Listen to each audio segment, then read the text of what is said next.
I was angry all the time. Marcus Rashford reveals true feelings on Jose Mourinho's management approach at Man. Marcus Rashford has opened up on life under Jose Mourinho at Manchester United and how it took him time to get used to his methods. What happened? Rashford has worked with some of the biggest names in management during his career at Manchester United. The forward was in the academy system under the glory days of Sir Alex Ferguson and went on to feature under Louis van Gaal, Mourinho, Ole Gunnar Solskjaer, Erik ten Hag, Ralf Rangnick, and Ruben Amorim at Old Trafford. The bigger picture? Rashford is now working under another demanding manager in Hansi Flick after sealing a season-long loan move to Barcelona. The Germans' teams are known for their intensity.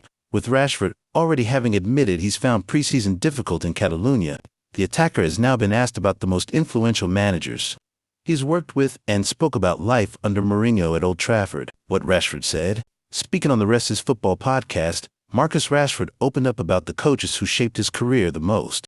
Influential, I'd probably say Louis van Gaal, Jose Mourinho, and Ole Gunnar Solskjaer. I've had so many different managers, so it's impossible to compare them all directly because each one brought a different philosophy and style. But when you're a developing player still young and figuring out your game, certain managers leave a bigger imprint than others. Up until Jose, I'd never had a manager so absolutely fixated on winning.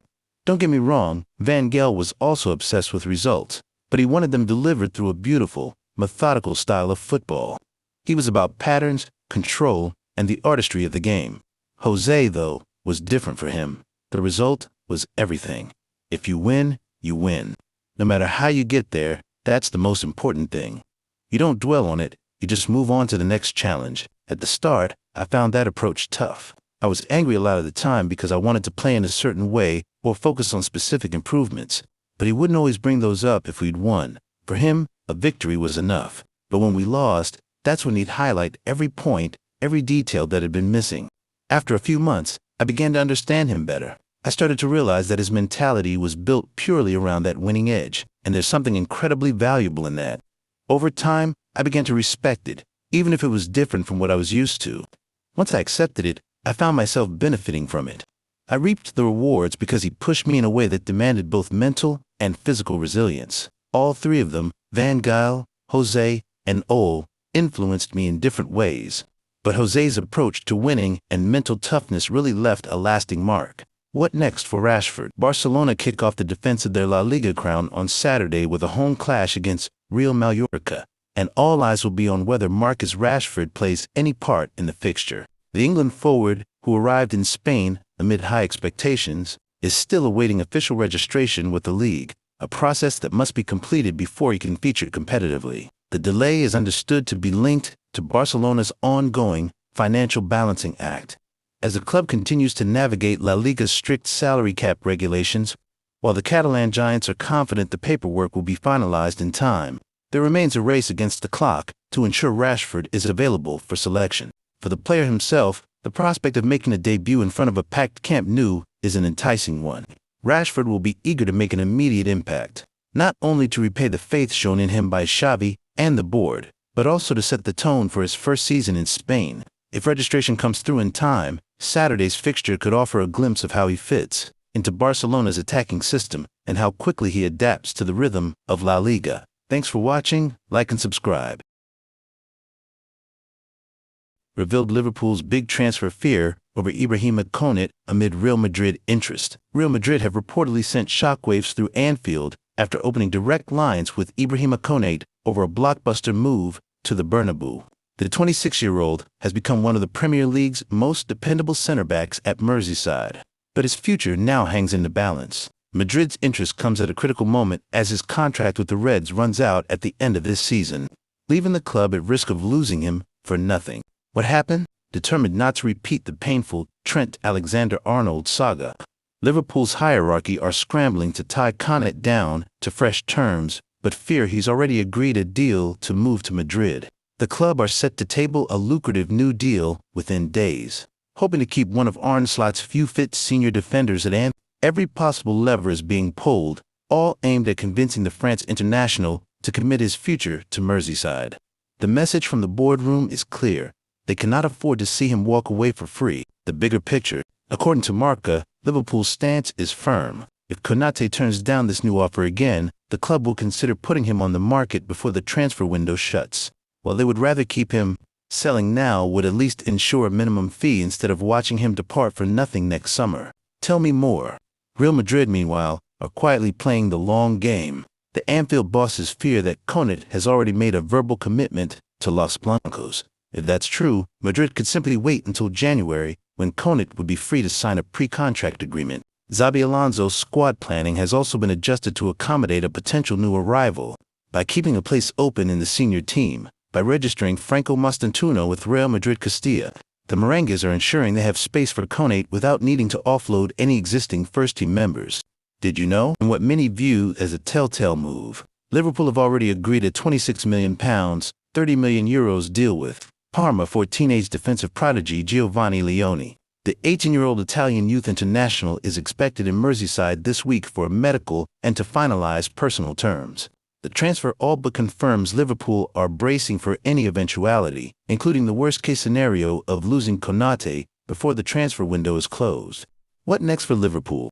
Liverpool kick off their Premier League title defense against Bournemouth today. At present, Konaté and Virgil van Dijk are slots only fully fit senior central defenders, with Joe Gomez just returning from a lengthy Achilles layoff.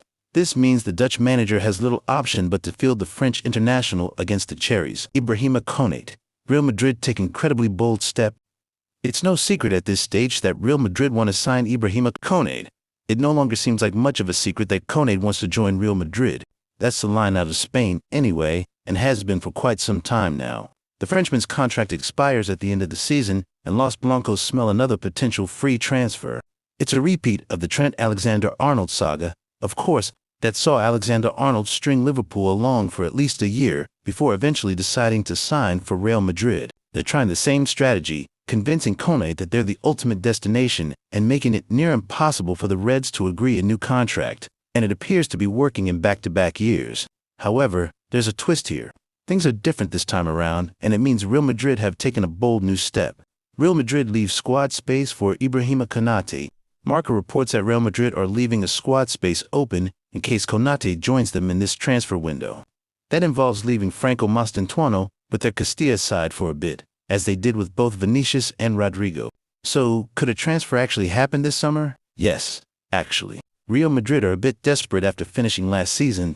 Truffaless, their defense, in particular, looks subpar, with Dean Henderson, still a young player and one who hasn't been a player in a leading side before, their best option. They may well reach a point where success looks difficult to achieve without an elite addition there. Konaté, with just 1 year remaining on his contract, would be far and away their best option. But that would mean Liverpool wanted to sell. It's possible they reach that point if a deal can be done for Marc Guéhi, who also has just 1 year left on his deal. Real Madrid are only willing to put up around €25 million, however, which makes it difficult when Crystal Palace wants significantly more than that for their captain. Liverpool are only going to sell Konaté if they can effectively replace him for free immediately, as they will be able to do next summer. So there's a long way to go here. It's certainly bold to leave a space for Konaté when a deal isn't remotely close, but perhaps it's a sign that Real Madrid are more open to negotiation than first thought. Thanks for watching. Like and subscribe. It's easy to leave Marseille. Mason Greenwood transfer update offered by Roberto De Zerbi as manager sends out warning. Marseille boss Roberto De Zerbi warned an Ndiem Mason Greenwood that, while leaving the French giants might be simple, finding a club that offers the same platform and passion could prove far harder. The English striker's electric debut season in Ligue 1 has turned heads across Europe, but De Zerbi is making it clear Marseille isn't prepared to let its crown jewel walk out the door without a fight. What happened? Greenwood's first year at the Stade Vélodrome couldn't have been scripted better. Bagging 21 league goals, the former Manchester United man not only became a League One sensation, but also claimed a share of the coveted Golden Boot, along with Paris Saint-Germain striker Ousmane Dembélé. The bigger picture, such a form has inevitably stirred up interest, with clubs in Spain and Saudi Arabia monitoring his situation closely. In Spain, memories are still fresh of his standout spell at Getafe, where he showcased the same sharp eye for goal and creativity that has now lit up Marseille's attack. What De Zerbi said, speaking to reporters ahead of the new season, De Zerbi underlined his desire to keep his core squad intact, name-checking Greenwood alongside key names like Leonardo Balerdi, Geronimo Rulli, Adrien Rabiot, and Pierre-Emile. I don't think they'll leave, he said. Keeping Bellardi, Rabiot, Hojbjerg, Greenwood is important for OAM and for them. It's easy to leave Marseille, but difficult to find a similar place. Did you know? The prospect of losing Greenwood is one that Marseille's hierarchy clearly dreads. The forward has been instrumental in their attacking play, quickly becoming a fan favorite since his move from Manchester United. Crucially, a clause in the agreement that took Greenwood from Old Trafford to the south of France means United are entitled to 50% of any transfer fee the Ligue 1 club might receive for him. This significantly limits the financial windfall Marseille would enjoy from any sale, making the decision to part with him all the more difficult. The club's executives know that replacing his talent, influence, and potential resale value would be a major challenge in both sporting and economic terms. What next for Marseille? While De Zerbi's recent comments are aimed at quelling speculation and keeping Greenwood focused on the season ahead, the reality is that transfer windows have a habit of producing unexpected twists. Greenwood's performances have seen his market value soar, drawing the attention of several elite European clubs who view him as a long-term attacking solution. The growing interest puts Marseille in a delicate position: hold firm and risk unsettling the player, or engage in negotiations that could bring in a huge fee, half of which would go straight to Manchester United.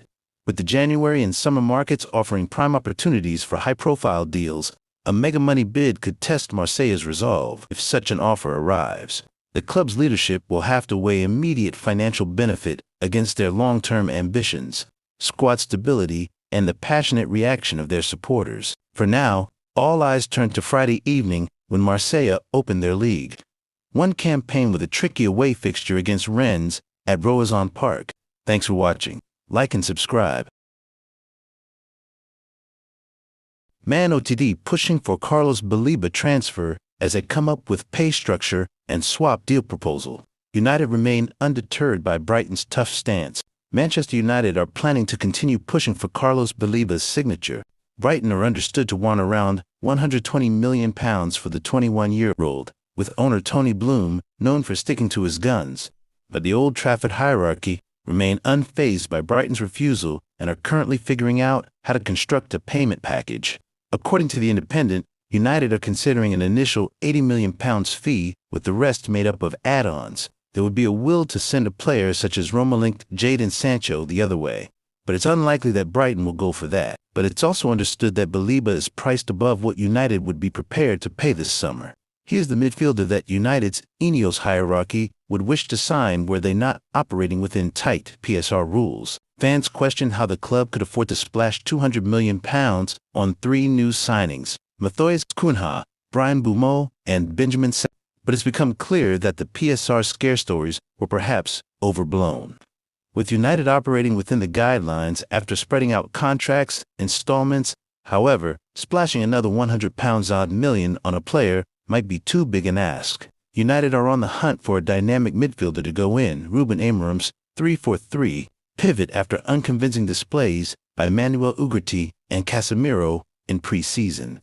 Academy hero and breakout England midfielder Kabi Manu is also struggling to find a consistent place and position in Amorim's squad. Baleba joined Brighton in 2023 but has already secured his position as a key figure for the Seagulls, making 34 appearances in a season where Brighton finished 8th. He is another example of Brighton's impressive scouting system. Signed as a replacement for British record transfer Moises Caicedo, who in turn took the place of Yves Bissouma after a big money move to Tottenham.